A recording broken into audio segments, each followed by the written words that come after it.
Cornelius Adams, written by Jonathan D. Mabee. Cornelius Adams, Season 1, Episode, Pilot. Teaser. Interior, large factory floor. The room is brightly lit, and almost every person standing in the sterile environment squints and holds their hand above their eyes to try to see those around them as they huddle together in fear. Tall, thin, golden-armored guards patrol the room. Their alien bodies, covered from head to toe, reflect blinding light into the faces of any who dare glance at the imposing terrors. Tinted face masks stare down upon them in silent judgment as an unseen voice bureaucratically drones. Number 79887. Your service guarantees citizenship. Be grateful for her mercy. All hail the Imperium. A loud ding emits from one of the people standing in the middle of the room, and the area immediately around the sound dims, giving those in the small circle a brief reprieve from the blinding light. One of the guards makes its way through the crowd towards the attractive woman, Trinice, 20s, who is dressed in the same beige uniform of those around her, and is staring at the light glowing from the collar around her neck. She looks back up at her father, Jacato, 40s, and younger sister, Talela, 12, standing next to her. Long, narrow slits open along her jawline, and letting out panicked gasps of fear through large magenta-tinted air sacs that suddenly inflate out of them. Her eyes convey a sense of both fear and relief on her now alien-looking face. Jacato and Talela grip her into a frenzied hug, squeezing her tightly as their own jawline air sacs inflate. The guard reaches them, and he slaps a device onto her back while pushing her father and sister to the ground. He then steps aside as she vanishes from the room. Trinice, no! Wait for me! Plunging into darkness, dozens of terrified cries ring out from across the now pitch-black space. The unseen voice states in a cool disdain, The bibendum has now ended. Long live the Imperium and the Treaty of Levene. Small pairs of dim orange lights begin to appear throughout the room from the shoulders of the guards' armor, casting long shadows on the faces of the people who now desperately cling together in small, petrified groups. All of them look human, except not. Each possesses distinctly alien features found on otherwise human-looking beings. The guard captain steps up to the front of the room, flanked by a dozen of the golden-armored stormtroopers. The mask and helmet recede into his armor, and the angry-looking face of the toad-like creature surveys the room. Males, bin 1. Females, bin 2. Younglings, bin 3. Start with 3. He lets out a loud croak, and the guards begin to encircle the fearful and cowering people in the room. Talela looks frantically into her father's eyes, her air sacs inflating again. Father, why didn't we get called? He said if...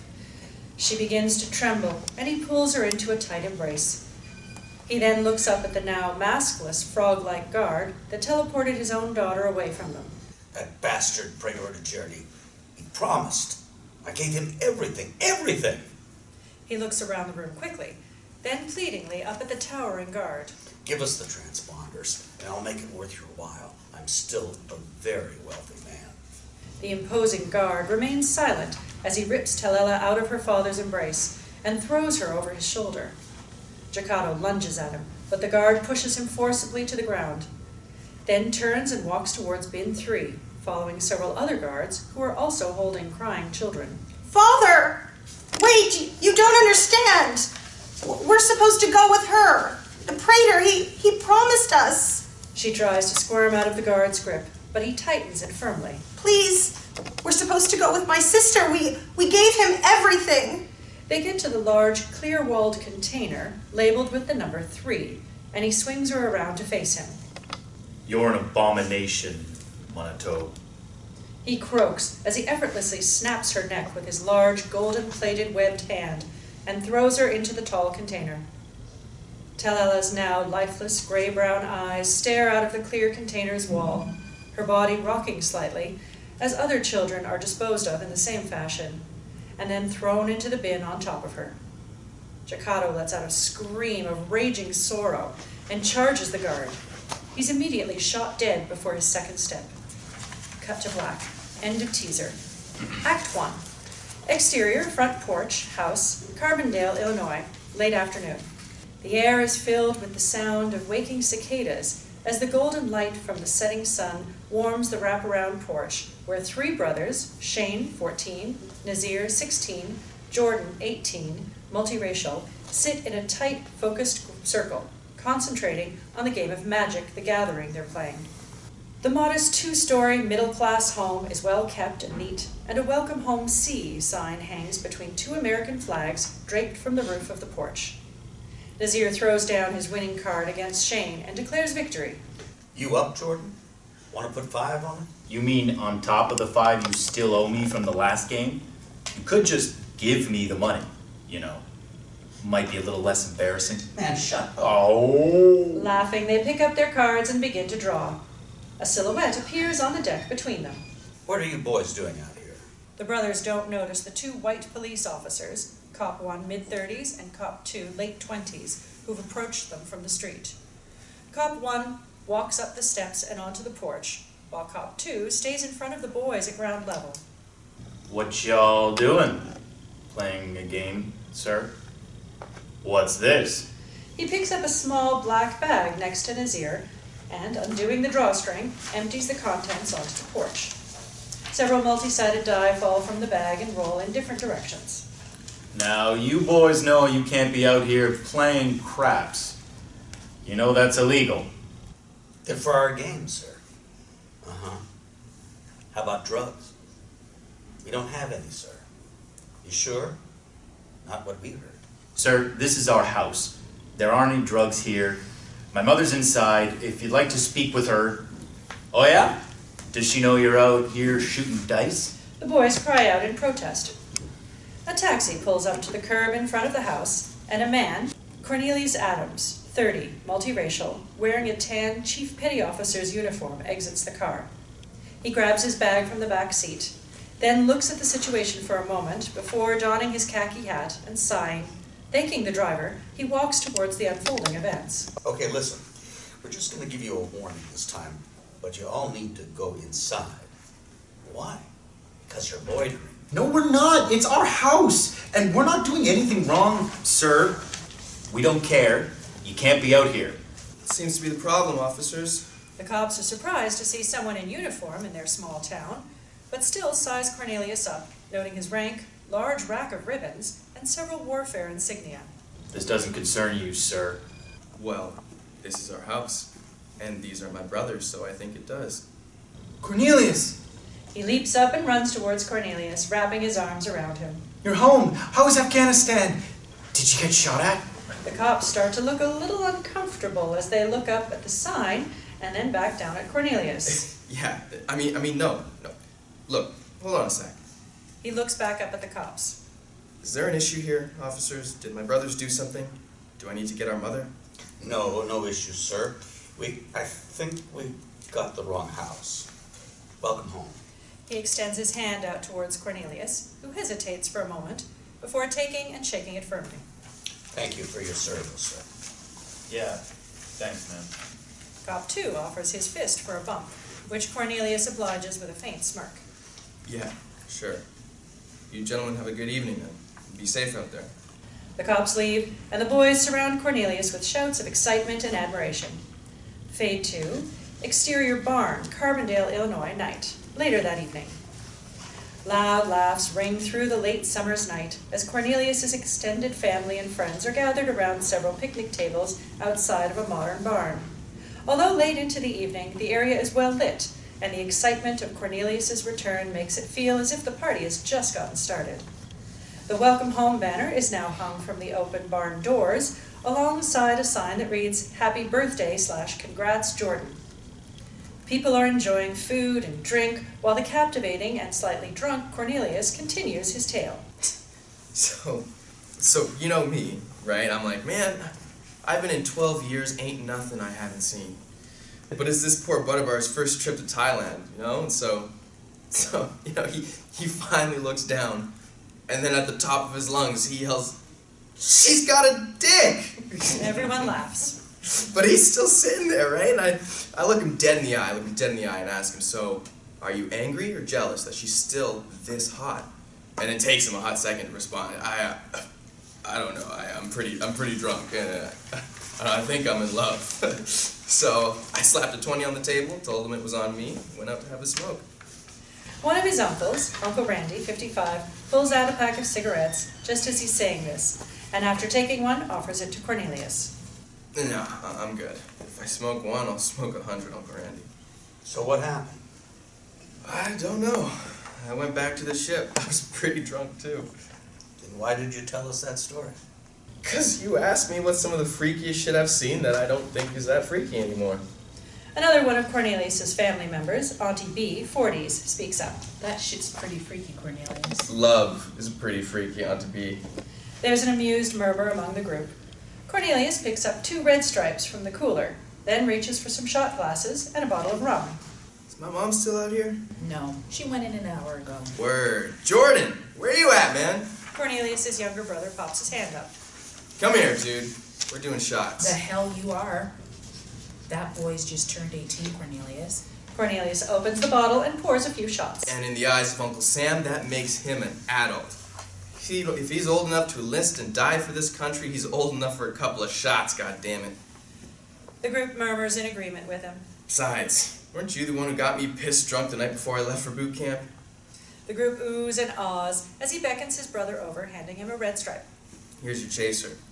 And we're doing 5, so you better nurse that beer, son. 5? 1 for every birthday I miss being in the GAN, brother. But you better get used to seeing me again, because I'm pretty sure I can get you stationed with me at the next command. He picks up a shot and hands it to Jordan. Won't be bad having a chief in your corner, especially if you get busted for underage drinking. He winks. The Navy's getting one hell of a sailor on Monday. Congrats, Jordan. I can't tell you how proud I am. Cornelius clinks his small glass against his brother's, and they down the shot. The group cheers as Jordan's face winces in response to the harsh liquid. He coughs a few times, and then grins up at Cornelius. That's pretty gross. Yep, that's why you drink it fast, sailor. He grins, picks up 2 more shots, and then he and Jordan down them. Others around the table begin to pour shots and hand them out. Cornelius's uncle stands up. If I'm honest, I'm jealous of you both.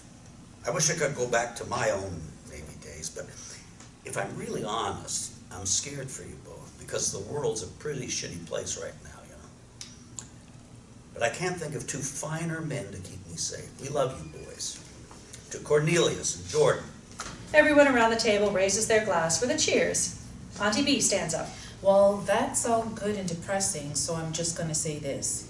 You 2 better stay away from them lady boys, you hear me? The group erupts with laughter. But I'm telling you, Auntie B, most beautiful women I have ever seen. You need to get your eyes checked, son. Does your mama know about this? The group bursts into laughter again while tossing back more shots. Fade 2, interior barn, early morning. Moo. A brown cow shakes its head in ears as if to bat away an annoying fly, and in the process, shakes the clapper inside the bell around its neck with a clop, clop, clop. Cornelius's eyes snap open. A second later, he quickly sits up, then grabs his head in pain as the world spins and a high-pitched ring fills the air. A moment passes, and the world rights itself again. Oh, what in the hell? He looks around and finds himself sitting in a cattle pen inside of the barn. Several cows munch lazily on some hay nearby, one of whom has taken an interest in Cornelius and begins to mosey his way. He scratches at his chin and winks at her. Hello, beautiful. I'd ask you how I got here, but I'm pretty sure Uncle Randy thought this would be hilarious. He tries to stand, but can't get his footing and plants his face squarely into some hay on the floor. Damn, he's right. He laughs to himself as he sits up and rubs his hand over his face and looks up at the brown cow who is now just a foot away from him. Don't suppose you got any Motrin? The brown cow looks at him indifferently as it burps, throwing up in its mouth, then begins to chew the fresh cud, letting out a grotesque sigh of stank right into Cornelius's face. That's He fun. throws up. Wiping his mouth, he backs away from the mess and leans up against the rail of the pen to gather himself. Pulling out his cell phone, he watches the cow begin to eat the puke-strewn hay, and dry heaving slightly in response, looks at his phone quickly to keep from throwing up again. No service reads on his screen as he tries to make a call. A sudden klaxon blasts through the air, and a booming voice echoes through the barn, startling both Cornelius and the cows. Treats, DDD, thresh tot, benevolende, carragation, treat, DDD, tres tot, binden, lakshri. Another loud klaxon rings through the air as unseen doors can be heard slamming shut with a hiss. Without warning, an unseen force pushes Cornelius and the cows to the floor, as if some invisible weight has been dropped upon them from above. Sprawled flat, Cornelius tries to turn his head with little success, and is just able to see the same effect on the cows, who are struggling against the same invisible force in panicked desperation. There's a loud metallic lurch, and the rails of the pen recede. The walls of the barn drop, and the floor begins to shift into a conveyor belt system. Cornelius and the cows join hundreds of other animals in the huge factory processing bay into single moving columns. Row upon row, leading to floor upon floor, each conveyor belt line contains different farm animals, sheep, pigs, cows, chickens, all being pressed against the floor by some invisible force. Red lights begin to flash, and a moment later, a cold purple mist is sprayed from robotic arms that protrude from the ceiling, covering everything in the room with a freezing cold layer of wet. Cornelius shivers from the Arctic liquid, but is still unable to move. He's then hit with a jet stream blast of scalding hot liquid that rips the purple wash from his skin, as well as his uniform, shirt and pants, underwear and shoes.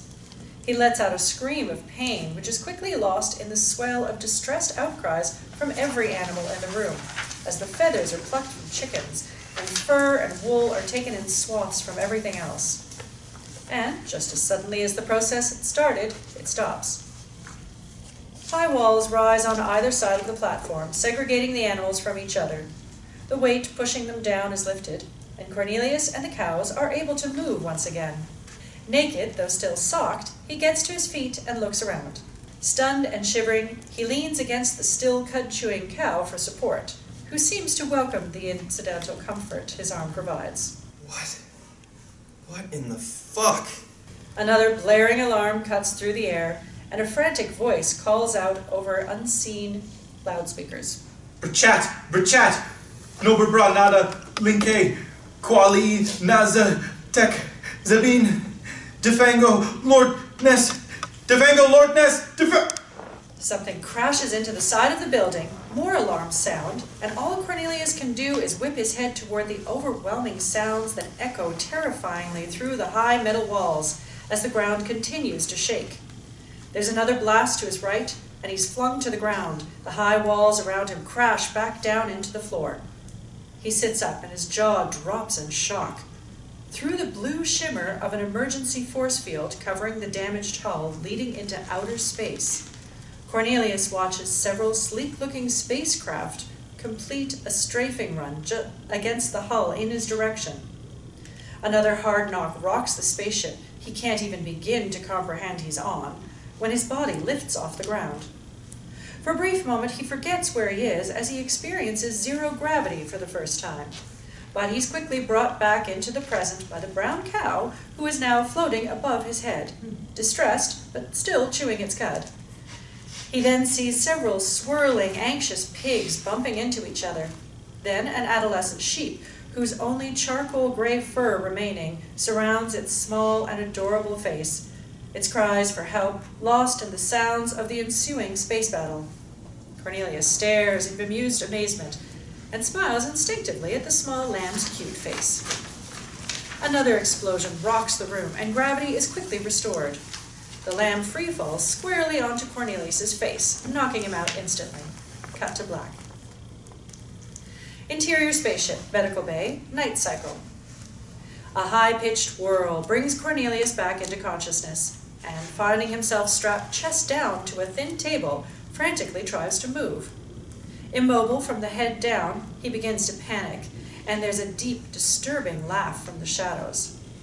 This prompts Cornelius into another desperate struggle against his restraints, but he stops when he hears the high-pitched whirl again. His eyes dart around the room from his head's restrained position, and a glint of light draws his attention. A pair of surgical-looking tweezers move purposefully towards his face, and Cornelius's eyes cross as he loses sight of the tool approaching his nose. It opens and clasps onto a single nose hair, then begins to slowly and deliberately pull it from his nostril. Cornelius shouts in pain as the hair is finally dislodged from his nose, and there's another deep, disturbingly satisfied laugh from the shadows. The contraption whirls slightly as it moves to his other nostril, again reaching out to clasp onto a single nose hair and pull ever so slowly. Ow, god damn it, stop it! Another laugh, almost croak-like, from the shadows. The machine whirls as it pulls back, splits into 2 pairs of tweezers, and then re-enters both nostrils. Grabbing onto single hairs each, they begin to pull again. Ah, motherfucker! He tenses his body against the restraints, and this time feels them loosen. The machine pulls back and whirls as it then doubles again, 4 pairs of small tweezers entering each nostril. Then extend their prongs, each grasping onto a single hair, and methodically begin to pull. His entire nose shifts as the hairs are slowly removed in unison, and as they come loose, Cornelius lets out a scream of rage, bursting through the restraints holding him down. Naked, though still socked, he gets to his feet to take on the enemy he knows is coming. Without a sound, a glistening, webbed hand reaches out to grab him by the throat and lifts him off his feet. Cornelius stares into the ground. Razor-gummed, thin-lipped mouth of the creature that could easily swallow him whole. A whiff of noxious air hits Cornelius in the face, and he turns in disgust. The alien's voice, Marrt, high-lit, an armorless version of the frog-like guards from before, states mockingly, Split and the kneen. What? What are you saying? What the fuck? The huge 7-foot creature lets out another deep croak-like laugh. Bocha, Pashish, Woodwood, Rabberry, Glitchad, Verbi Lalesha, Glitchad. I don't know what you're saying. Oh my god, stop breathing into my mouth. He tries to lean his face away from the aliens, but it grabs the top of his head with its other hand, turning his face back towards its own, and states again in a slow and deliberate cadence. Pishesh, Wood, Rebarbi, Lishtales, Git Act. I don't... I'm sorry. Cornelius convulses as his body reacts to the wretched smell of Mart's breath, and he throws up. Marrt lets Cornelius drop to the floor as he jumps back and dodges the projection. Marrt raises his hand to strike Cornelius when another voice, Captain Tech, feline, female, playfully calls out, Bilish, Remitin Rentin, Marrt. Marrt turns towards her with a scowl. Be gusted, Mark. Be gusted. Mart's hand lowers. Miktash, Bio, Tis Me Grudnya. Remitin Rentin, Marrt. Bindantiln Ractus. Erdnigo, Trud Abishet, the Tressa Kitat. Lek Aguata. The flight-suited, 2-tailed feline creature nods, and the tall, angry-looking frog hits a button, creating a stasis field that suspends Cornelius. Trying to move, he lifts himself a few inches off the deck and into a slow orbit. Bewildered, his body slowly spins, and he gets mere seconds to take in the strange beings and what they're doing before they're out of his rotating eyesight. The intimidating feline captain strides towards Cornelius and stares at him with her narrow, golden eyes. Her multi-hued purple hair bristles slightly as she takes him in. Recta. Du beseniert, Chloe. There's a baa from the shadows as the same adolescent, charcoal-gray, woolly-headed sheep, Chloe, that knocked Cornelius out previously, walks into the light. Muta atne konalubet dal. Nete yesta pritate out, Chloe. The young sheep bleats in reply. The captain shrugs her shoulders and nods to Marrt, who leaves the room. Cornelius tries to speak, but the stasis field has muffled his ability to do so. The sheep walks up to Cornelius and looks at him inquisitively. She then looks at the captain and asks,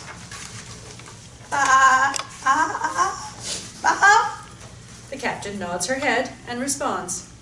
Cornelius, rotating just beyond sight of the continuing conversation, is now starting to truly freak out, at least as much as he can in the stasis field holding him. A moment later, Marrt returns with a small spherical device attached to a long shaft in his hand. He reaches into the stasis field and grabs Cornelius by the back of the neck, yanking him around and bending him over. Cornelius's eyes widen with fear in what's about to happen, but he's still unable to move or speak. Mart's grip slackens, and he lets out a putrid sigh into Chloe's face, who backs up in disgust. He straightens Cornelius up and turns him back around with a look of disappointment, frowning and muttering through his thin lips.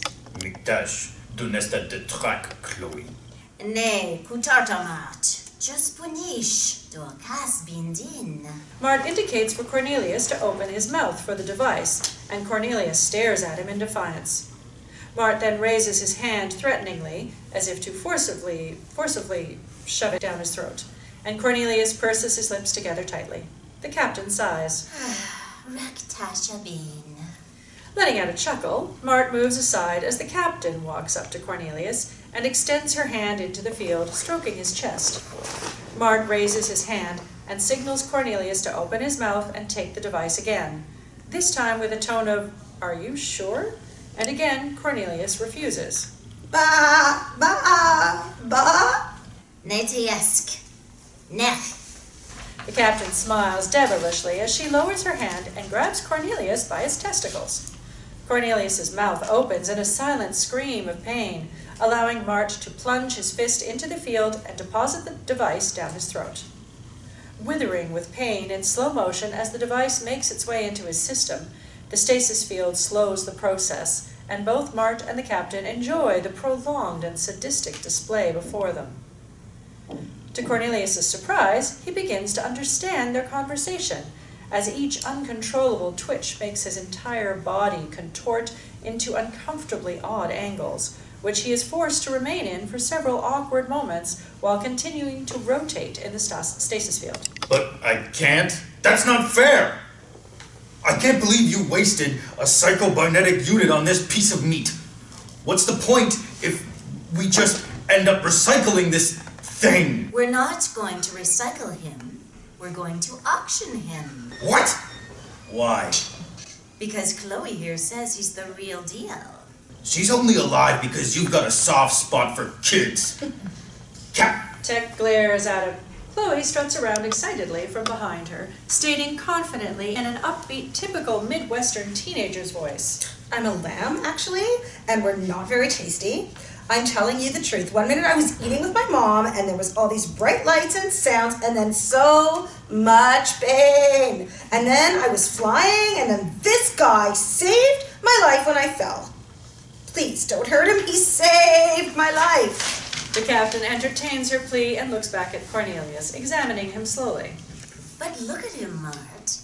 He's got to be one of a kind. Look at his skin. He'll fetch a fortune.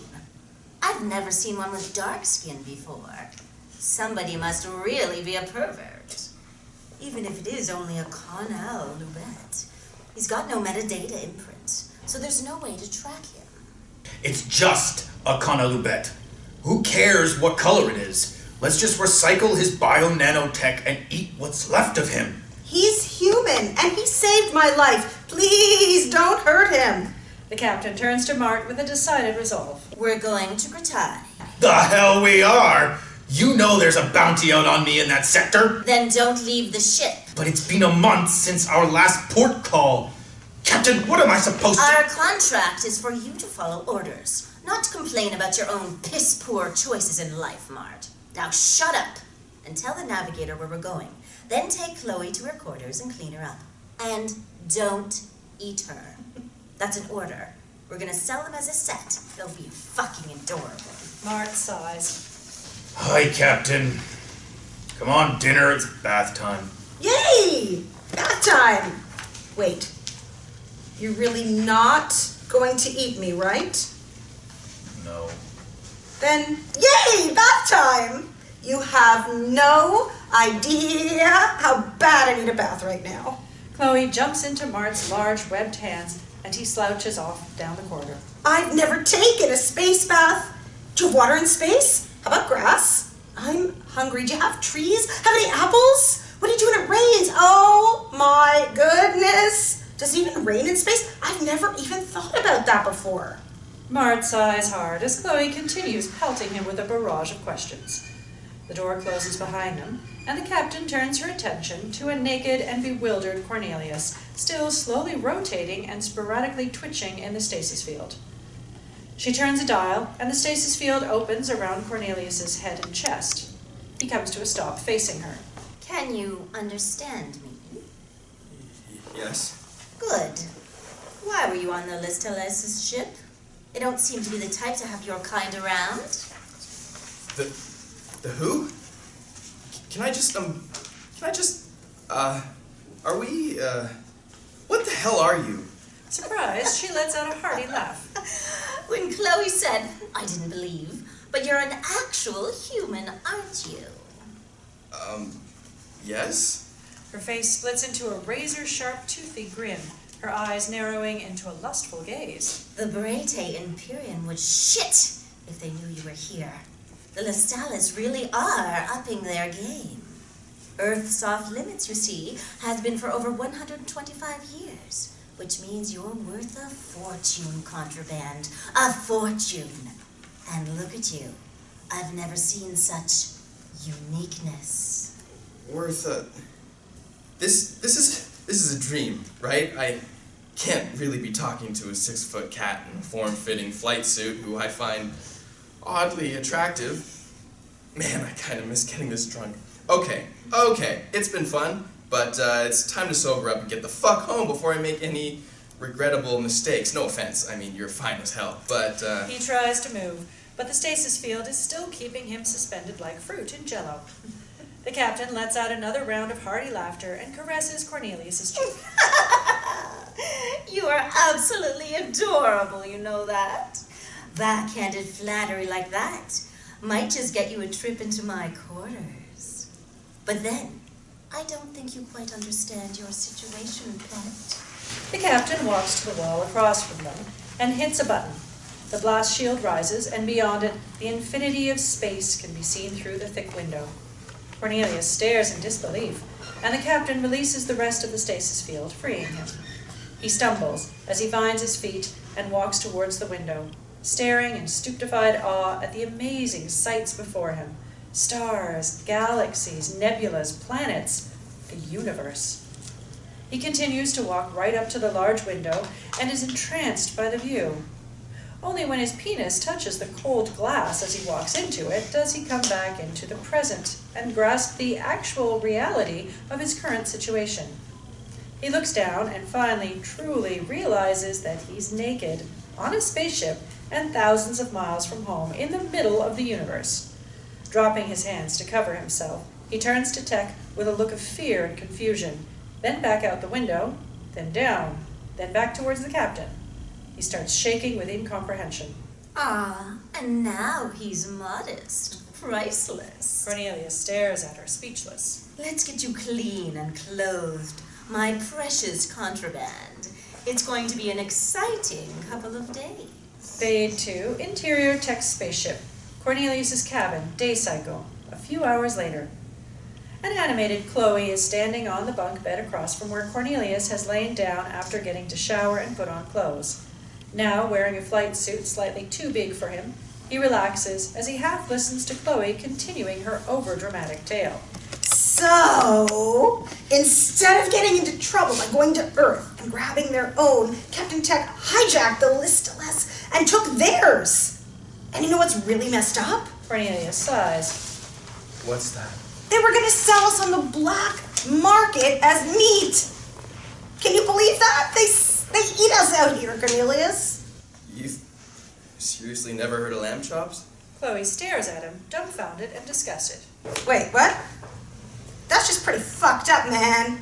We're just kids. He He swings his feet to the ground as he sits up and looks around the room, then scratches his growing beard as he glances through the viewports into space. Well, you're in luck, Chloe. I don't really like lamb. A little too chewy for me, you know? Chloe's mouth drops. But why am I here? I get them wanting farm animals. You guys are delicious. But why me? Why do they keep calling me a Konelube? Well, Marrt said that since real humans are illegal, they used to make copies of them called Konelube dolls to do things with. What things? Why are we illegal? He didn't say. Well, what do they do with them? Her face falls in a bit of embarrassment. Things? Like what? Well, mostly, Yeah? springtime things. Springtime thing. No, fuck that. We're getting out of here before any of that kind of shit goes down. They're not getting to sell me to some perv. But how do we get back home, Cornelius? Do we even know where we are?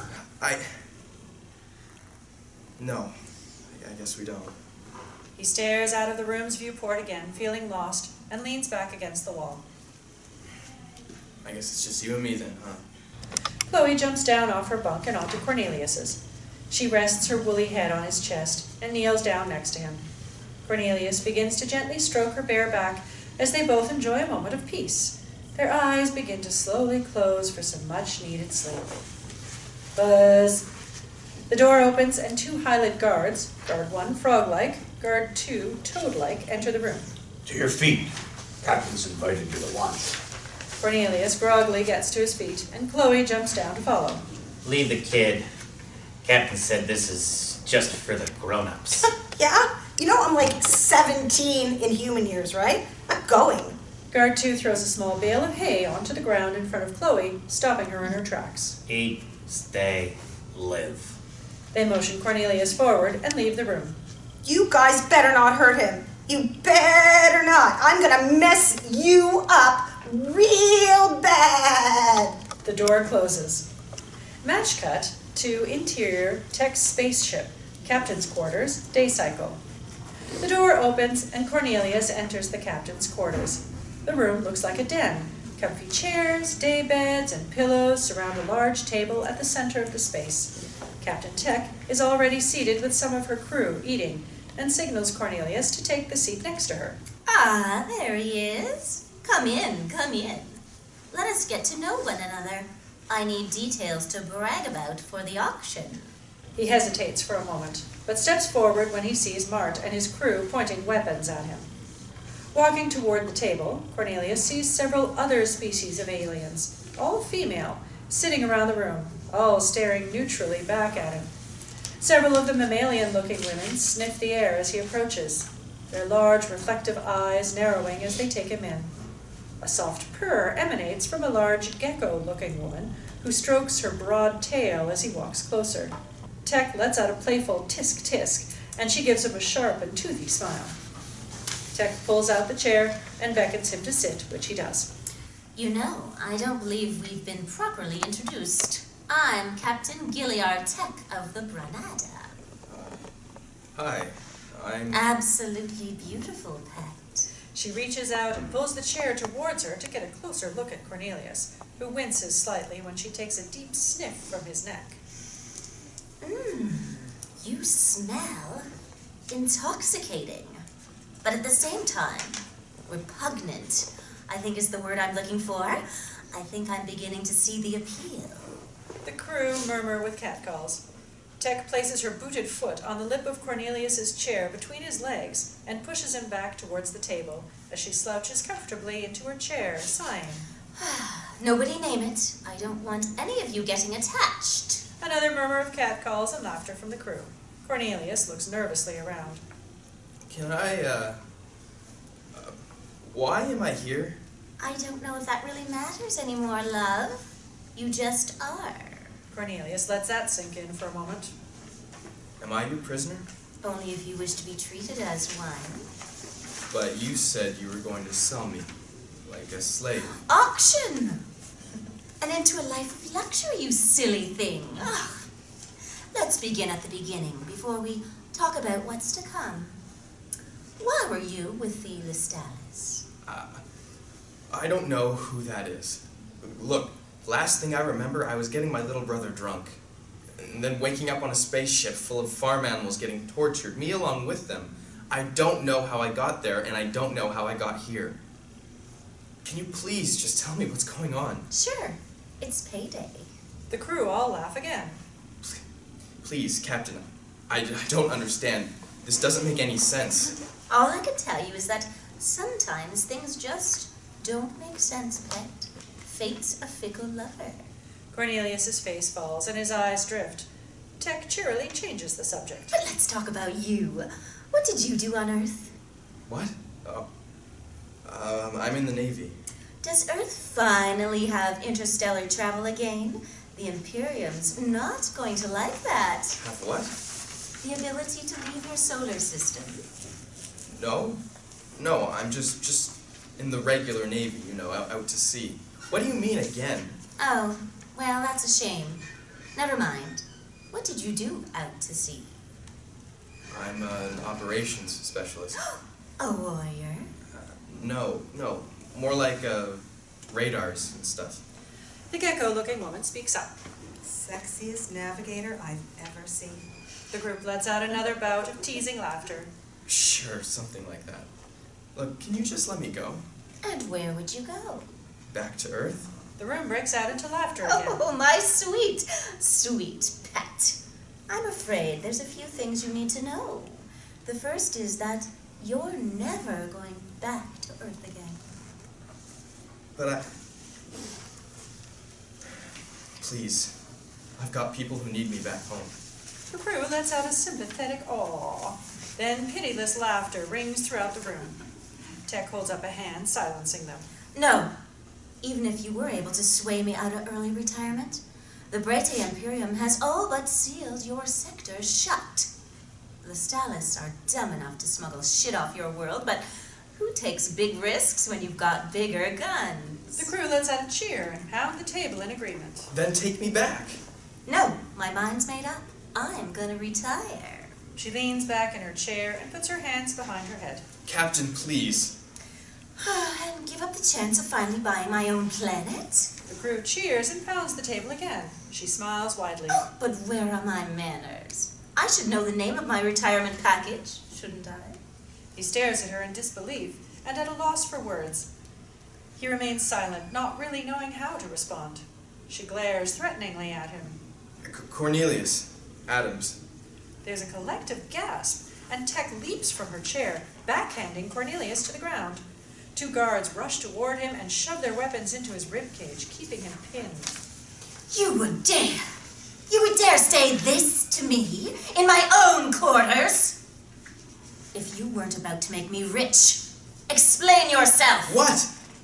All I said was my name, Cornelius. Another collective gasp. One of the guards spits on him. You say it again! Your worth keeps you alive, human, but your ignorance will not keep you comfortable.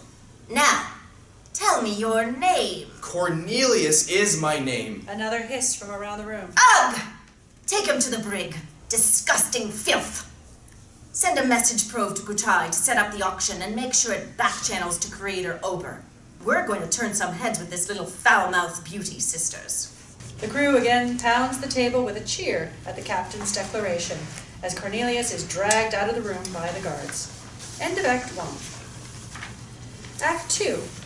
Interior, docking bay corridor, lower decks, orbiting starbase, planet Levene, night cycle. Sessi Obre, ancient yet spryly young, humanoid, impatiently pushes past the airlock doors as they slowly open on either side of his broad shoulders.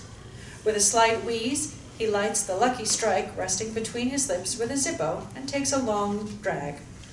Blowing out a relieved, smoky sigh of satisfaction, he walks purposefully down the airlock passageway, decontamination vents immediately whisking the smoke away as they walk.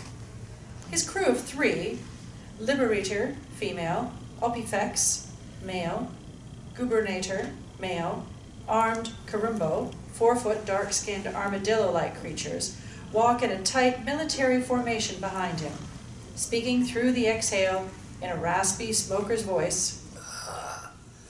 Now this is more like it. No pomp, no fuss, just a quick exit and an even quicker cigarette. He takes another long drag from the cigarette, nearly burning through all of it as he reaches into his robes for another, placing it between his lips and lighting it with the one he just finished. He pulls out a silky, rust-covered cloth and extinguishes the still cherried butt into it. It's instantly absorbed and vanishes as he puts the cloth back into his pocket, looking satisfied. We appreciate you not smoking in the ship, Creator, but Call me Captain. And don't be ridiculous. You aren't immortal. These things would eventually kill you, directly smoked or not. She smiles at him with an appreciative humor and bows slightly. as you say, Captain. He stops at the airlock door, leading into the cargo bay, and looks around at the employee-less room as he takes another long drag from his cigarette. He extinguishes it in the same fashion as before, then French exhales. Can't believe there isn't a single guard. Just as we were told. Well, complacency kills. Or at least in this case, takes things without asking. But how can you steal something you created, Creator? I didn't create the Umbra. I found them, and I shouldn't have. And our offspring have now put an entire universe in peril because of this fool's errand. The double-edged sword of discovery, I'm afraid. Now, for the 5th time today, please, call me Captain. He waves his hand at the door, and a loud hiss fills the passageway as it opens. They enter the semi-dark room. Cut to interior specimen cargo bay, lower decks, orbiting starbase planet Levene, night cycle continuous. Dozens of cages of various sizes line the darkened room in rows, each filled with exotic-looking lower-level species of aliens who react in various ways as they pass, some friendly, some ferocious. His stomach gurgles loudly. Let's find the Umbra quickly, shall we?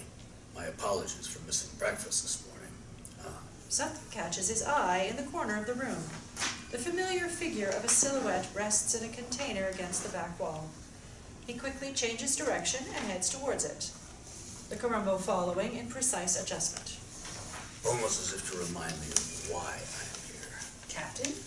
She moves ahead of him to clear a few heavy crates that block his apparent objective, but he beats her to it with surprising effortlessness and tosses them aside like paper. She looks at him with a bit of irritation. I'm sorry, I keep forgetting I'm retired. He looks fondly upon 4 lifeless humans, 2 male, 2 female, bodies floating in stasis chambers, their eerie 1,000-yard stare presenting a haunted look of horror upon their geisha white faces. I never did like the color. He looks back at Liberator. You remember when we first met? Of course, Captain. It was our most honored day. To fulfill the desires of the flesh and end the madness born of the Holocaust. That is the answer to your question. It made me very rich, but, well, never really solved the issue. Forgive me, Captain, but I do not understand. The Monotos, of course. His face falls a bit. They were condemned and made illegal life forms as part of a treaty to end the war. The love for humanity would not be quelled. And the Imperium killed millions in their quest to sanitize terrestrial contact with Earth. He stares longingly at the lifeless husks. The Conabulum dolls were the first of my creations I felt truly answered a quagmire facing the universe. But it wasn't the body we desired, it was the soul. Now, they're but relics of a failed attempt to fix the universe, though I suppose I'm as well. I think I'd like to take these with me. Liberator lets out a gasp of disgust, and Sessi quickly turns to see what's caused her reaction. Across the room, 3 large containers sit filled to the brim with lifeless bodies.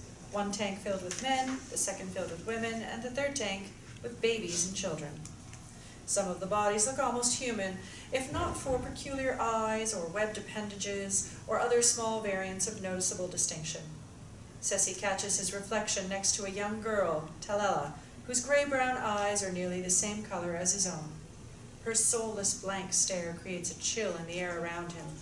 He lingers on her for a few moments before pulling his gaze away in disgust. Monotos? But why? She walks towards the tank with Gubernator, who scans the containers. He silently hands her his display pad, and after inspecting it, None bear registration markings. They must have failed the mint in a lottery and were sent here. he looks back into the containers and sees Sessi's face fall, as if seeing the death of his own children before him. His voice becomes strained as his eyes redden. But not like this. He trembles as he closes his eyes and looks away from the carnage, the sadness on his face betraying the true age of his spry and youthful vigor. And the Umbra, is it?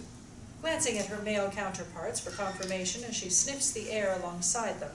No, Captain. It must be planet sides. What? What are your orders? He brings his hand to his chest in a sweeping motion, as if grabbing something in front of him, then motions towards his spaceship, the Rosebud, docked outside the airlock. Every living creature and its cage disappear from the room. Leave me. Captain, please. We will help. I said leave. The word echoes powerfully around them, and they also vanish from the room. He points his hand at the spaceship and flicks his wrist, hurtling the ship away from the dock and into open space. Sessi begins to glow as crackling blue-white bolts of energy jump between different points of his body, while other bolts branch out and tag everything else within the room.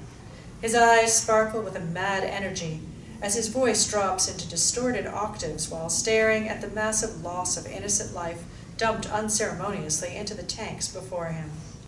Not like this. The pent-up energy held within his tiny flesh frame begins to boil and stretch the craggy and wrinkled skin of mortal form, growing it to thrice its size. Not like this. He launches his arms into the air and moves his hand about like a symphony conductor. The crackling blue-white bolts of energy dance around him, filling the room with lightning as the bolts are worked up into large coils that wrap around each limp and lifeless body. With each wave, thrust, and flick of his hands, the power of each coil is brought to a flashpoint, and several bodies within the tank vanish. Continuing in a rhythm only he can hear, he empties all 3 containers within moments. The effort drains him as he staggers forward to the now empty tanks, his glow and size slowly receding. He leans against the thick, clear wall and slides down into a sit at the base of the container. Tears still streaming down his face, he reaches into his robes, pulls out a Lucky Strike, and lights it with his Zippo, taking a long, cigarette-finishing drag. Pocketing the lighter, he French exhales and stares at the long-cherried butt in his now small and bony fingers for a long, contemplating moment. He flicks it into the air, and the room incinerates around him. Smash 2, interior, main entrance, Levene corporate headquarters, planet Levene, day. Sessi bursts through the doors of the Levene corporate office headquarters, his Corumbo crew back in tow. Storming down the large hall, small discharges of blue-white static still emanating from his body, a young female alien wearing a green corporate uniform rushes toward him. Creator, you're early, sir. The ceremony. Where's Cornelius? Who, sir? You know damn well who, girl. My offspring. He passes her, and she spins around on her heel to catch up to, then quickly passes him to open a door before he gets to it. She shakes in her shoes as he storms past her again, and just as she's about to let out her long-held breath, he suddenly stops and turns on her. The woman uncomfortably gasps to hold back her exhale once again, and Sessi can't help but let out a little laugh as he sees her on the verge of passing out. Some of the energy begins to recede around him. Please breathe, my dear. You're turning violent. Still nervous but relieved, she lets out her breath and smiles sheepishly at Sessi, who returns her smile in a grandfatherly fashion. Her stomach suddenly gurgles loudly, and her face reddens in embarrassment. Reaching into his robes, he pulls out the silky, rust-colored handkerchief. Hold up your hand. Sir? Your hand, please. She cautiously lifts her right hand, and Sessi places the shiny cloth on top of it. If you could eat anything right now, what? Oh. He lifts the cloth, and in her hand sits a delicate and delectable-looking lavender pastry covered with tropical berries. What is that? She's shocked. A trecatary tart. How? It looks delightful. He places the silky cloth over his large and craggy hands and creates 4 identical pastries, then lowers it to the Corumbo, who each take one, bowing. His blue-white glow fades completely as he looks at the pastry in delight. Still stunned, the female alien smiles slightly as Sessi gives her a knowing wink. Magic. Now, please. They all enjoy a moment of scrumptious pleasure. With a bit of cream on his lip, Sessi realizes he has nothing to wipe his mouth with, and, shrugging, wipes it with the sleeve of his robes. He then wipes the chin of the female alien, who again stares at him in shock. Excuse my intrusion, but I can't very well let you stand here with cream on your chin now, can I? Thank you for breakfast. It was an absolute treat. Now, good morning. How are you? How long have you been with us, my dear? Thank you. Good morning, Creator. 5 months? And how has your experience been so far? It's been good, Creator. Truly? Yes? She lies. The woman looks shocked, scared, and about to faint.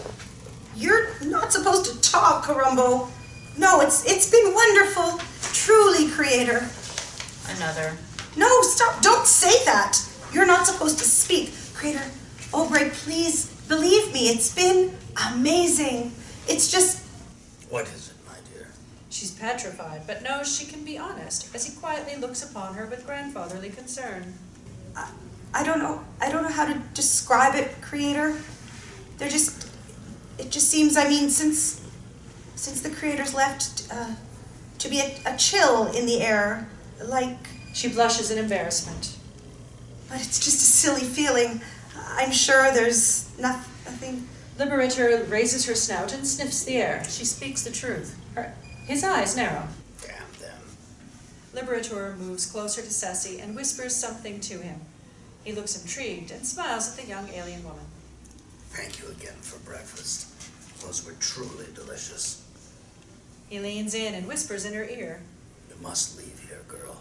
Now, passing or not, they will find out what you are, no matter how small a trace. He takes a step back. Now back to work, my dear. We can't very well pay you to stand here and eat all day. Sessi takes a few more steps away from the young woman, who now looks even more confused, and begins to huff himself into the tantrum he originally had entering the building, beginning to storm down the hall once again. There's a soft chime from the Liberator's communication earpiece, and she stops for a moment to listen. Captain, a message from Gilead Tech. Not now. She says she's holding an auction on station Karatai. We don't have the time. But Creator, she says she has a human from Earth. Sessi stops in his tracks. Dead or alive? Alive. He whips himself around to face her, almost losing his balance in shock. But how? How is that possible? The message has ended. Who else received it? It was only the Theta encrypted, so... That woman does know how to get my attention. I suppose blowing up a space station will suffice in getting the children's attention for now. But they can't move the Umbra before the ceremony because I might find out they have it. Back to the Rosebud then. Let's see if a good captain is after her own planet again. Cut to interior tech spaceship, brig, night cycle. Cornelius is passed out on a cot in a brig cell and seems to be finally getting the rest he's needed. A long, thin, glistening purple and black tongue reaches out from the next cell and makes its way in between the brig and second toe of his right foot. It hesitates, then begins to slowly move back and forth, working up a slight froth. It stops suddenly as the foot jerks. Cornelius shifts slightly, and the moist tongue slackens to keep between his toes as he moves. After a long moment of stillness, it begins to wiggle its way into, then out of, the crevices between each of his toes. A softly shuddered erogenous breath is released as the owner of the extremity savors the experience. It begins to make its way down his foot, wrapping around it and then retracting a bit, another long shuddered breath following down the tongue. It does this several times before it hits the fuzzy head of Chloe the sheep, who wakes instantly and jumps to her feet. I said no, Mom! She looks around and sees the thin purple and black glistening thing wrapped around Cornelius's foot. Snake! She kicks hard down upon it with her hoof, striking both the tongue and Cornelius's foot, who sits up in shock with a sudden jolt of pain, the tongue quickly receding. What the fuck, Chloe? He smacks the sheep in the rear, sending her off the bed and crashing into the bars of the cell.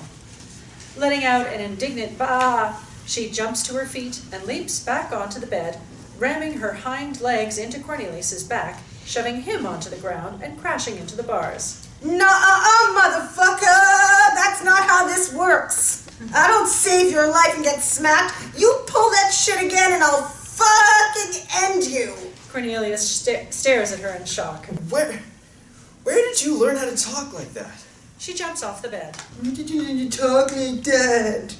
Ignorant ass humans. She jumps up on the other cot and lays down, staring at Cornelius with daggers. A new voice, Breeta, Hylet, female, joins the conversation. Hello, I'm Breeta. Both Cornelius and Chloe jump to their feet to face this new, unknown threat. Breeta steps into the light. She's a smaller version of the frog-like guards he's encountered all day. Great. Another goddamn battletoad. Hi, I'm Chloe. Hello, Chloe. It's nice to meet you. Why are you in here, Breeta? Who cares? I want to know how to get out. That's Cornelius. He's okay once you get past his bullshit. Breeta winces and looks shocked at Chloe. Chloe, that's incredibly offensive. Why would you call your canobule that? She thinks you're my sex doll. Maybe you should be, punk. Shut it, Chloe. Will you please explain why the hell my name is so goddamn offensive? Your name? Yeah. You really don't know. No! Damn it! So, you're not a doll? You really are from Earth? Yeah, and I'd like to get back there. You can't. The Breeta Imperium sealed off your quadrant more than 125 years ago. But why is Earth off limits? And I don't understand what the hell's going on. Like, why can't I just go home? Even if I told anyone about this, who the fuck is going to believe me? It's not about you, though. It's about the Imperium's control. What does that even mean? Would you like me to show you? Cornelius stares at her. What? How? I can telepathically link with you. I might have done it a little already. What? What? How? I don't feel anything. Breeta licks her thin, froggish lips and shifts slightly. Ew, that wasn't a snake. That was your tongue. That's disgusting. What? Something woke me up and I saw this thing wrapped around your foot. That's why I kicked you, you jackass. You were licking my feet? What the hell, lady? Breeta shrinks down onto her cot and looks both embarrassed and ashamed. She lets out a long sigh. I'm sorry. I had no right to do that to you. It's just... Well, you're the first living things I've seen in 3 months. 3 months? What did you do? I lied. About what? That doesn't really matter. It's who I lied to. Tech? She nods her head. I was part of her crew. Now I'm just a warning to others. What happened? Like I said, it doesn't matter. Would you like me to show you? How? If I link with you. Will it hurt? No. Will it do anything weird to me? Like fry my brain? No. And what do you get out of this? The chance to finally connect to another living being. He mulls it over. Okay. Chloe, I need you to have my back. If the shit turns south, you hit her with all you got. He rubs his back. Respect. That work for you both? Chloe bucks up to the challenge. Breeta nods in agreement. What do we do? She motions him toward her. If you sit here, I can put my hands through the bars. He does so, and Breeta extends her webbed hands out, hovering them over Cornelius's temples. They shake slightly in anticipation. I have your permission? Cornelius nods, and she hastily places her hands on his head. Smash 2. Flashback montage. The scene unfolds on screen as Breeta begins her tale. The universe is filled with life and purpose, but lacks aigakai. Wait a minute. I know that word. Isn't it Japanese? Yes. In fact, they were the first of your species to make contact over 500 years ago. And it was this simple concept of self-fulfillment that almost destroyed our galaxy. There are trillions of species in the system, but only one has the gift of true creative imagination. Humans. Unlike anyone else, humanity has the ability to devote itself entirely to self-fulfillment, be it pleasure, pain, devotion, or even sacrifice. Humanity will do anything to achieve fulfillment. They create entire eras of art, war, and society around nothing more than a shared ideology. I've never thought about it like that. What you lacked in technology, you made up in culture, and so on in interstellar trade negotiation was enacted. Our technology for your culture, and for 200 years, the galaxy prospered. Then came the rebellions. The scene shifts to a darker tone, and Breeta continues. Dozens of planets took your cultures to the extreme, and some of the more radical fringes became mainstream. Entire systems were demanding to leave the Dynastia Empire out of the religious or the political beliefs that clashed with the Empire. Civil war broke out throughout the galaxy. Chaos ensued. Your solar system was made neutral, but almost every other region suffered mass casualties. It became a war of us against them, the pure against the tainted. After 20 years, famine took hold and billions more died of starvation. The galaxy came to a grinding halt.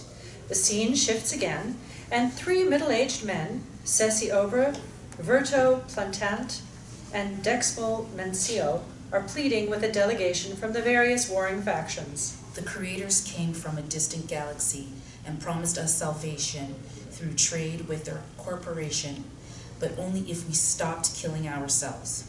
With life on the cusp of extinction, the Treaty of Levene was signed, and with it, the creation of Breeta's Imperium, the ruling council of the galaxy. Did it work? Kind of. With the help of the creators, the Imperium wiped out all trace of memory of us from our system. But after 200 years of integration, many people fell in love and became joined. Some of these joining were genetically devastating and caused a lot of damage. The Imperium declared that anyone with even a hint of mixed DNA would be either colonized or euthanized. Guess which one's cheaper? Cut to interior tech spaceship brig, night cycle.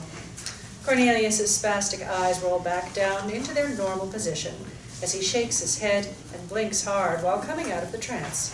It takes him a moment to find his eyesight.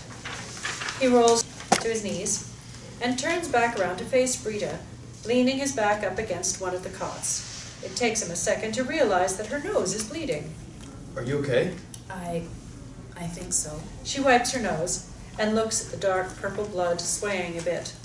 She sits back and leans against her cot, pulling her arms and legs into herself, and shakes slightly as she rocks back and forth. It's just, you were She shudders. so alien. Have you ever linked with a human before? No. Well, there you go. Humans are the worst. At first they're all like, oh, look at the cute baby sheep. And then they're like, give me that wool, baby. And then they just shave it off. They don't give a damn how cold it gets. Breeta smiles a bit at Chloe's attempt to cheer her up, but after a moment replies. My great-great-grandmother was human. Cornelius and Chloe's mouths drop. What? How is that even possible? Before the war, They lose their balance and fall to the ground as the ship drops speed and turns suddenly. Getting to her feet, Breeta looks petrified. We're here. Cut to end of Act 2. Act 3. Exterior, Outer Rim Nebula. On the outermost reaches of the galaxy, beyond the patrols of the Breeta's Imperium and the greed of the Levene Corporation, space becomes pitch with the infrequency of stars. Inside one of the most difficult nebulas to find and enter, there lies a brightly lit beacon that welcomes all who dare travel to this most distant and dangerous place, Space Station Cari. The Granada makes its way through the middle of the dark, multi-hued nebula that's backlit by the distant starlight of a red supergiant and towards a circular space station that sits at an awkward axis. A large rectangular docking bay full of ships is connected to the top of the north end, while at the bottom an equally long rectangular module rotates at a slow and even pace, creating the gravitational field inside the station. Cut to interior hangar bay, space station Breeta, day cycle. The first thing Cornelius experiences as he walks through the airlock doors is the smell. And as he tries to move away from some giant turnip-looking things that have been shoved in his face by a three-headed alien shouting at him, he ends up planting it squarely into his Hylian guard's armpit, who in return flexes his muscles, bouncing Cornelius backwards and onto the ground. He lets out a grunt of pain. His hands are cuffed behind him, and there's nothing he can do but wait for the two towering Hylids, Guard 1 and Guard 2, to finish their deep croaking like guffaw. Guard 2 starts to reach down to pick Cornelius up, when the other stops him and points at something. The Hylid stands back up, gleefully watching whatever it is that's approaching Cornelius. Several glistening, moist, multi-tentacled aliens walk over Cornelius, leaving a path of slime in their wake and covering him in it. The two Hylid guards laugh again. Spitting slime and debris from his mouth, Cornelius stares up at the huge toad-like creatures. You guys are assholes. Born and bred. You'll get a shower before the auction, pretty boy. Relax. Captain Tech walks out of the airlock, followed by a tall, hooded figure whose face and body are completely covered. Tech is cradling Chloe on her left forearm and gently petting her woolly head with her right hand. Chloe's eyes half closed in enjoyment of the affection. Okay, boys, you've had your fun. Pick him up. She turns to the cloaked figure. Did you get everything you needed? The figure silently nods. Then let's get this retirement party started, shall we? Cornelius is back on his feet and finally gets a good look at the space station for the first time. He's awestruck by the diverse species of aliens that surround him as they all walk down the entry port corridor. He's caught by surprise when he sees dozens of aliens that look almost human. Some have spikes for hair, or webbed hands, or scales, or other small variations that are alien yet human at the same time. Tech walks beside him. Am I allowed to ask you a question? Anything, pet? Are those monotos? Yup. Hell, one of them could even be your distant cousin. What? That's why you're so valuable, see? No one's seen a real human in over 100 years. Just the generational byproducts of some ancient interspecies erotica. She winks at him and runs her tails across his face. He pulls his head away. Stop it. I don't understand. How do they have human DNA? Like, how is that even possible? Well, it's pretty simple, really. When two, or sometimes more, people like each other, they get naked and do this thing called... Yeah, okay. I get that part. It's just how are they even able to do it in the first place? I mean, there's no record of any of this on Earth. Sure there is. Besides, I'd call that a bonus. Monotos are ruthlessly hunted down and killed by the Imperium. The ones you see here sell their skills or themselves in the hopes of being smuggled onto one of the sanctioned refugee planets. How many are left? Millions. Maybe even 1 billion if you factor in the ones who can pass as completely non-human. Cornelius thinks about that in silence as he's escorted through the dense crowd and into the station's main promenade. Cut to interior main promenade, space station Breeta, continuous. Entering through a large passageway, he begins to see vendors selling impressive-looking weaponry, medical, biological, and cybernetic components, exotic-looking pets, and more strange and unusual things than he'd care to try to identify. After walking a few yards, he begins to notice that many of the aliens walking past him do double takes or outright gawk at him as they pass.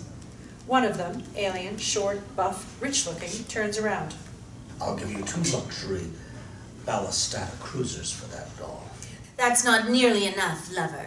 And you know the rules about bidding in public. She pushes him away and turns to her guards as others in the crowd begin to take an interest in Cornelius as well. Let's get him into Corvy's Bay and out of the limelight, boys. I think we've accomplished our goal here. The guards nod and pick Cornelius up off the ground and move swiftly into a dark alley. A swell of murmured interest begins to rise from the promenade behind them. Cut to interior dark alley, space station crew tie, day cycle continuous. They come to a large rusty door in the alley, and guard 2 knocks on it. Heavy footsteps can be heard approaching the door, and a viewport opens. A pair of big, round, emerald eyes look at them as a voice booms through the door. Who's it? Captain Tech steps forward between 2 guards. Me. The eyes look down at Tech and widen. There's a large bang as the door is unlocked and opens. The voice speaks again. Low roll, high roll. It takes all of Cornelius not to yell in disgust at the monstrosity that owns the voice he's just heard. 19 rows of large emerald eyes blink in squishy unison as the 57 of them stare intensely at Cornelius. The small, watery mouth and nose are barely recognizable on the odd-shaped head sitting on top of what looks like a really buff monkey's body. High rollers, but of course. She rubs her hand along his eyeless chin. You know where to go. Purring as they pass, he picks up a communicator and speaks into it, then closes the door behind them. Cut to interior Grand Lobby, Corvées Bay, day cycle continuous. They enter the lush green and pink lobby of a huge mansion, much to Cornelius's surprise, given what he just saw outside. Before them are 2 grand staircases, one leading up on the right and one leading down on the left. They walk a few feet into the grand lobby when a fussy and pompous spectacled alien, Rago, tall and snooty, quickly approaches them. Tech, darling, how are you, my dear? What have you brought me to? He walks right up to Cornelius and then holds his 2 noses. My God, this Konolube smells of death incarnate. He looks at Tech with a disapproving glare. Why is this thing so dirty? What did you do to it? Why is it so brown? Cornelius opens his mouth to protest at this comment, but is thumped into silence by one of the guards as Tech interjects. You just wait until I clean him up, Roago. Him and his little pet here. She motions to Chloe, cradled in her arm, whom she is still petting affectionately. 50 credits say I get to retire today. 1,000 says you won't, though. What is it? Tech motions to the robed figure, who lowers her hood, revealing a semi-distraught looking Breeta. 100% human from Earth.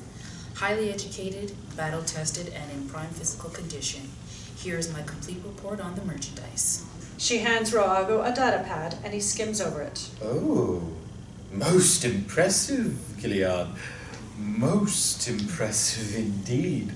I wish you would have given me a heads up. I would have... Chloe snaps out of the hypnotic lull Tech's cuddling had induced, and stares at Breeta. She tries to move, but Tech holds her down forcibly. Breeta, how could you? Breeta hands Tech another data pad, which she takes, looks it over, and then presses her thumb against it to sign. She then hands it back to Breeta. What are you doing? And so ends our contract, my love. Are you sure you don't want to stay aboard?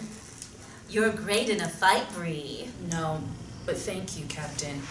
I just want to go back to my family. It's been 3 years. Tech gives Breeta a long hug before she lets her go, wiping her eyes a bit. The Trascent is docked in Base 7. Breeta turns and leaves, giving Cornelius and Chloe an apologetic look as she walks out of the door. As touching as that was, and as intriguing as this is, if you don't clean it first, it isn't getting on my stage. Tech reaches into a pocket and throws a large coin to Roago, who catches it deftly. Bruni? Tech nods. Roago whistles over his shoulder. Bruni, here, sweets. One of the large columns in the room's main entrance bends at the midsection, then slouches forward. A 10-foot worm-looking creature, Bruni, slithers toward the feet of Roago, who is cooing softly. It stops, and Roago reaches down to scratch its head. The worm purrs in reply, and then yawns with its huge mouth. It looks at Cornelius and drools a bit. You wanted to keep its clothes? No, take everything. I think he'll fetch a higher price if they can see what they're getting. She reaches over and gives Cornelius a hard smack on the butt. He turns to her with outrage. Abiezi Bruni. The large worm creature suddenly spits a strand of silk onto the ceiling from its butt, then yanks itself onto the ceiling with it, its huge open mouth salivating onto Cornelius's head and face as it dangles precariously above him. What the fuck? Yum yum yeti Bruni. The creature detaches itself from the ceiling and swallows Cornelius whole, its mouth hitting the floor and completely covering him.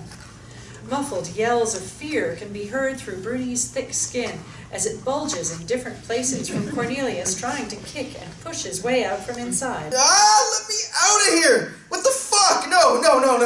What is it doing? Where are my clothes? Don't eat me, motherfucker! No! Cornelius! Let him go! She wrestles out of Tech's arms, and when she hits the floor, gives Tech a hard hind kick to the shins. Tech cries out in pain and falls. Chloe quickly bounds over and does the same to the two guards, who immediately drop to the ground with their own yells of pain before they even know what's happening. She broke my leg. Chloe rounds about and charges in a beeline toward Roago, whose face drops in fright. No, please, little beast, don't. Belly dash! Bruni, belly dash! Bruni shoots a web to the ceiling again, and with a sickening suction sound, the giant worm pops itself off of Cornelius and back onto the ceiling, leaving Cornelius naked, clean, and freshly shaven, with a haircut to boot. Chloe lets out a defiant battle cry as she rams Roago in the knees, flipping him over and onto the ground. No, please, little beast. I mean you no harm. She stomps her feet in challenge. Get up, motherfuckers! I wish you would. Chloe! Holy shit. Captain Tech gets to her knees and draws her gun, sighting down the barrel. To the butcher's market, after all. Pity. I had such high hopes, Chloe. Chloe, watch out! She pulls the trigger, and Cornelius dives at Chloe, pushing her out of the way. Catching the round in his thigh, he lets out a scream of pain. Well, that was pointless. She re-aims her gun at Chloe again when there's a loud voice from across the room. I'll take them. Whatever you want, it's yours. I want them, both of them, alive. Tech lowers her gun and turns towards Sessi, smiling devilishly. I knew you'd come. Sessi observes the situation at hand, then looks disappointedly at Tech. And now I am here. Shall we go somewhere more private? Snap to Interior Gallery, the Rosebud. The seven of them, Sessi, Tech, Cornelius, Chloe, and the three Karumbo, find themselves suddenly standing in the Rosebud's galley dining area. Appearing in the room without warning to the current occupants, several cries of surprise escape the cages holding the lower-level aliens from the Levene space station that line the far wall. Cornelius and Chloe jump into a defensive posture toward the primal cries, but instead of facing a new threat, they find that Cornelius is now clothed in nice attire, and Chloe is standing on a tall crate next to him, her wool fully restored. He checks his thigh, and he's surprised to see that his leg has been completely healed. The ship is sleek and modern, yet seems to be older than a lot of the technology Cornelius has seen up to this point. Sessi waves a hand at the cages, and they go silent. Can I offer you a drink? Sessi reaches out and enthusiastically grabs Cornelius's right hand and shakes it vigorously. As he shakes it, Sessi reaches into his robes and pulls out his rust-colored cloth with his other hand, and before he can pull it all the way out of his pocket, a short brown bottle of ice-cold red stripe appears. He hands it to Cornelius, who hesitantly takes it, looking incredibly confused. Sessi creates another one and brings it up to his nose to smell it. Here. How wonderful. He takes several large gulps, then happily burps, letting out a satisfied ah. Cornelius looks around, bewildered, and then stares in shock at the beer in his hand. Well, don't let it get warm, my good man. Please, drink. He takes a tiny, hesitant sip, still staring at Sessi. My name is Sessi, Obre, and I can't tell you how absolutely thrilled I am to meet you. It's been so long since I've talked to you. Captain Tech clears her throat loudly. I know you want to play with your new toy, but we haven't discussed my payment, creator. He turns to her and grins. You'll finally have your planet, my dear. Though I hope you don't retire completely. You've always been able to find the best. Sessi looks over Cornelius and Chloe and smiles broadly. Until the next time, Captain Tech. He waves his hand and she disappears. He addresses the Corumbo. Please get the ship ready to depart immediately. Heading, Captain? Back to the Sabine, please. Cornelius looks at the beer in his hand, then back to Sessi, and then toward the Corumbo, who are rolling themselves up into armored balls and quickly entering tubes that take them into various parts of the ship. How did... my leg. Who are you? And what are those things? And what are you going to do with us? All very good questions, I can assure you, but can we start first by you telling me your name? Cornelius looks hesitant for a moment. Then, Cornelius Adams. Sessi doesn't flinch. It's a pleasure to meet you, Cornelius Adams of Earth. Aren't you offended by that? Why would I be? But everyone else out here. I'm too old to care about everyone else. And what's your name, my dear? Chloe, it's nice to meet you, Sessi. But, how did we get in here? I think the best way I can describe it to you is magic. He reaches down and gently pets her head, and as he does, his pack of Lucky Strikes falls from his pocket and onto the floor. Cornelius is a little taken aback to see them. Are those Lucky Strikes? Sessi picks them up as he stands. They are. Do you know them? Yeah, I used to smoke them. Did you? He snaps his fingers. Snap 2, exterior, the Rosebud's top hull, mid-flight space. Cornelius finds himself sitting on a park bench next to Sessi, who's offering him a cigarette from an open pack of Lucky Strikes. As he takes one, he recoils in fear to see that he, Sessi, and Chloe share a 15-foot radius of green grass on top of the Rosebud in open space. His eyes widen as he watches planets, stars, and galaxies pass quickly by them. Oh my God. Don't worry. We're safe. See? He lights a cigarette with his Zippo, inhales, then blows the smoke forcefully in the air. 10 feet above them, the smoke hits an invisible wall that rebounds back towards them, leaving a faint gray glow in the force field surrounding them. A small vent opens in the top, and the remaining smoke is whisked out into space, clearing out the environment. Cornelius looks over at Chloe and is surprised to see her happily grazing on a tall patch of grass next to the park bench.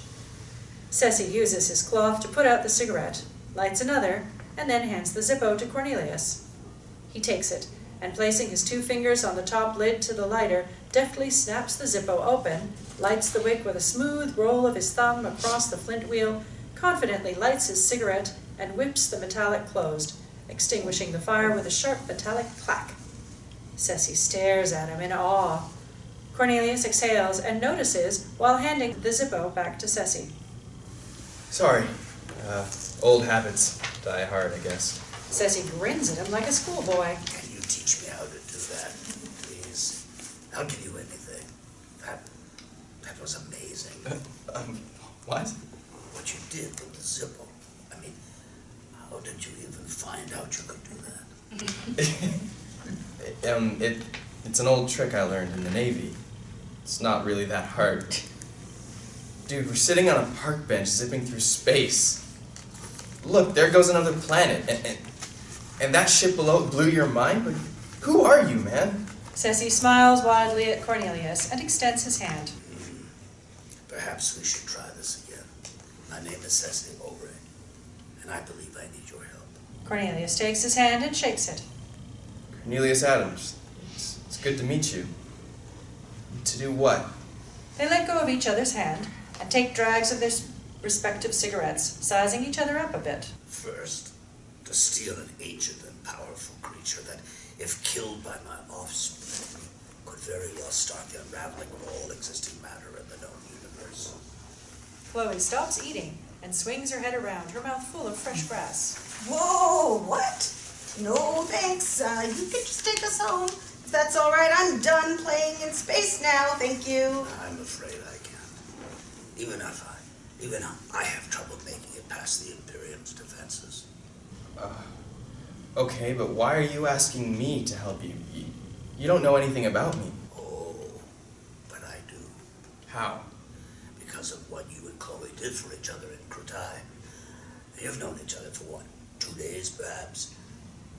Yet you both risked your lives for each other without hesitation. Why?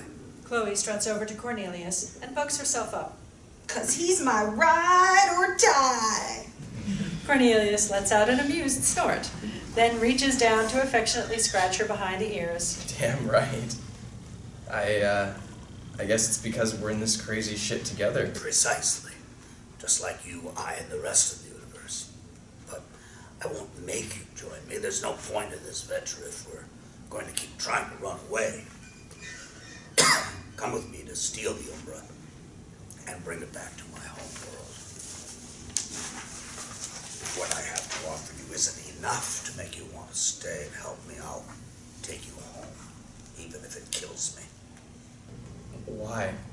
Why would you do that? If it's that hard to get to Earth, then why would you risk your life to take me there? Well, what's in it for you? Besides, I don't even think I'd be much help to you. He looks out into the vastness of space surrounding them and takes a long, contemplating drag from his cigarette. Blowing the smoke out, he replies in a defeated tone. Not out here, anyway. Nothing to compare to what you all can do. I'm just human. He sighs loudly at the realization. Sessi smiles even more broadly. On the contrary, my good man. He pulls out his shiny, rust-colored cloth and creates 2 ice-cold red stripes, handing one to Cornelius, who's now a bit more trusting as he takes it. It's your humanity that's going to help me save the universe and everyone in it. Cheers. He clinks his bottle against Cornelius's and gives him a knowing wink. Cut to black. End of pilot.